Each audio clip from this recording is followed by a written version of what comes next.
Hi, this is Chris from Discover eLearning, and welcome to a brand new Storyline Magic Series episode here on our YouTube channel. In our last episode, we used some of the latest generative image AI technologies like Blockade Labs' Skybox AI and Adobe Photoshop Beta's generative AI fill tools to create an interactive 360-degree virtual tour around a magical castle setting. In this video, we're going to continue working on this project to bring it to life even further by sharing a technique which you can use to swap any static 360-degree image within your Storyline project with moving video, and not just for one slide, but for every single slide in your project, which might contain its own unique 360-degree image scene, making this technique perfect for creating eye-catching and immersive virtual tour experiences. Let's recap on what I have in place in my project so far. On the first slide, I have my exterior castle scene generated in Skybox AI, which when the user clicks on the hotspot covering the castle door, will move the user onto the next slide in the project, where I have another full screen 360-degree image object with the castle main corridor connecting to a number of classrooms. So it's these two scenes which I'm going to be updating today with animated version upgrades.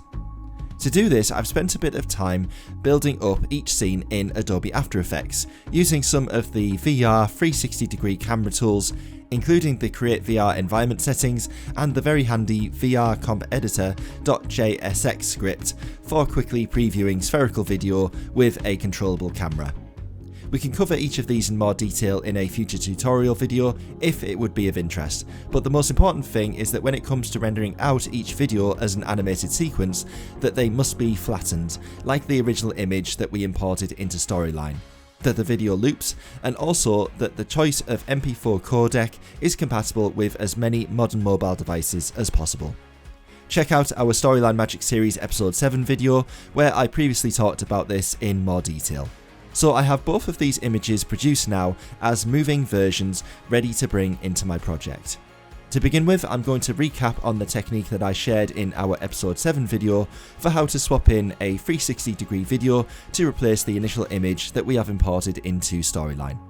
At the time of recording, it's still not possible to simply import video content directly into Storyline's 360-degree image tool, and so we need to use a bit of a publish code hack to achieve this. So as I'd said before, this ultimately does come with the caveat that at some point, possibly in the near future, that Articulate may introduce 360-degree video compatibility for Storyline, and everything you're about to see will be redundant. So until that day comes, you can continue to rely on this technique. First, we'll go ahead and publish the project as normal out of Storyline. Then I will copy the video file into the root directory of my project and open the story.html file here in Notepad++. I'll then go ahead and create my div to contain my image tag, and then create the video tag itself with all of the parameters as we discussed in episode 7. With that saved, I will return to the project folder and navigate to the bootstrapper.min.js file and open this in Notepad++. And use the JS format script to make this easier to navigate. I need to find the create sphere key script block now and make the following modifications. Comment out the var n equals line, and below that type const texture path with a capital P equals document dot get element with a capital E by with a capital B and ID with a capital I, and then in parentheses and single quotes the word video, end that line with a semicolon. On the next line, I'll type var n equals new 3 in all caps dot video texture with a capital V and T, and then in parentheses the word texture and path with a capital P. End that line with a semicolon. We can now go and upload our project to our web server in order to view the result. Our initial scene now displays our video file within the spherical background environment, and this continues to play whilst the user interacts with the scene. But now of course, if I click onto the hotspot to be taken to the next slide, I'm going to see my castle exterior video display once again, because our script is designed to replace all 360-degree image textures within our project. So how can we update this? Well, a few weeks ago I'd managed to crack this problem through a series of additional if statements within the bootstrapper.js file, along with an increasing tally value that tracked each new createSphere function being called within the project, which worked, but was still nothing short of a total nightmare. But then I was speaking to a very smart developer colleague of mine called Rick from teamsteamnation.org, who had been testing out the original solution for me and came back with a far more elegant idea, which could also be managed entirely within Storyline as JavaScript triggers. And I just had to kick myself for not realising this, and the fact that I can't see the woods for the trees sometimes. So here's a great approach that we can take in Storyline, which is to update the video tag source address dynamically using JavaScript within our project. We'll start on the first slide and create a new execute JavaScript trigger to activate when the timeline starts. Into the JavaScript editor window, type var video equals document dot get element with a capital E by with a capital B ID with a capital I, and then in parentheses and single quotes the word video. End that line with a semicolon. Then on the next line, type video.src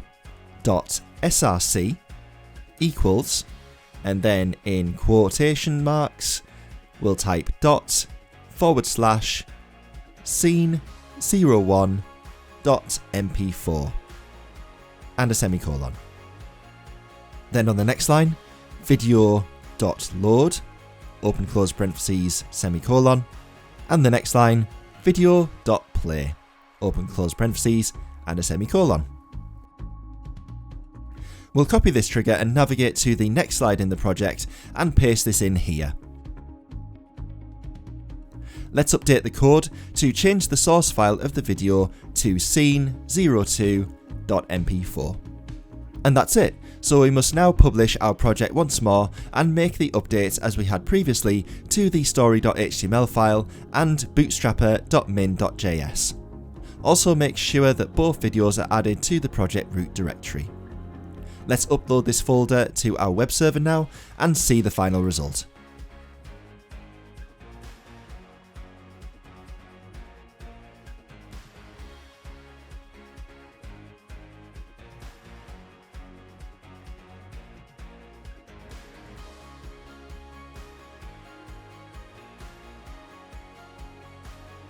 So of course we can load a video texture onto any other slide within our project. All we need to make sure of is that we have a new JavaScript trigger on each slide to replace the currently loaded video source with each jump to slide navigation action. This also works if we are navigating backwards and forwards. We're going to be doing even more great things within this project in upcoming Storyline Magic Series episodes. As a taster of what's to come, check out this very cool effect that we recently uncovered to replace the default toolkit vector shape with our own custom animated GIF file, which creates a nice magical effect. So be sure to like this video and subscribe to our channel to hear as soon as that next video is ready to watch. And also, if you haven't yet discovered our new Advanced eLearning Developer Series courses, then please go ahead and visit our website following the link shown on screen to check out what we have to offer, including our very popular ChatGPT and Articulate Storyline 360 complete integration tutorial course for e-learning developers. Thanks for watching this video, and I'll see you again very soon.